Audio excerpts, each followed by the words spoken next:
L'obscurantisme.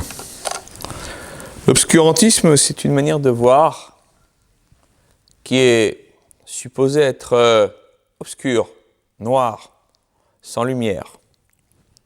Quand on parle d'obscurantisme, on pense naturellement à l'obscurité, ce que l'on appelle en hébreu le chosher.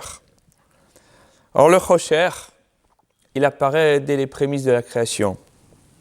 Le texte de la Torah nous dit tout de suite, dès le second verset, « Vechosher al pnei tehom » et l'obscurité planait sur la surface du néant.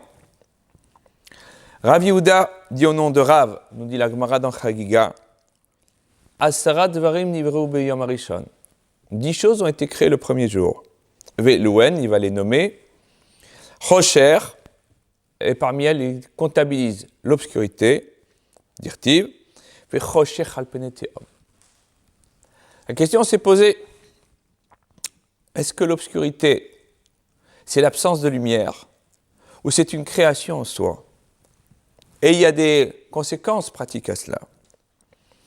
Le Maharsha, dans son commentaire sur la Gemara, sur le Talmud, dit qu'en réalité, l'opinion des hérétiques était de considérer que l'obscurité n'était que la conséquence de l'absence de lumière.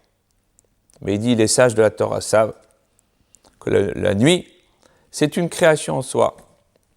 On ne peut pas considérer que la nuit, c'est l'absence de quelque chose.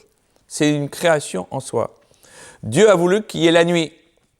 Et d'ailleurs, c'est la raison pour laquelle, lorsque il y a la nuit, il y a aussi le jour. Yotzer Chosher, Yotzer Or, Boré Laïla. Il a créé la nuit et le jour. Dieu a créé deux entités séparées qui sont complémentaires. Il est vrai, et ça c'est très important, nos sages nous l'apprennent. Un peu de lumière repousse beaucoup d'obscurité. C'est à prendre au sens propre comme au figuré. Dans la nuit la plus obscure, une petite lumière qui jaillit au fond est visible de très loin.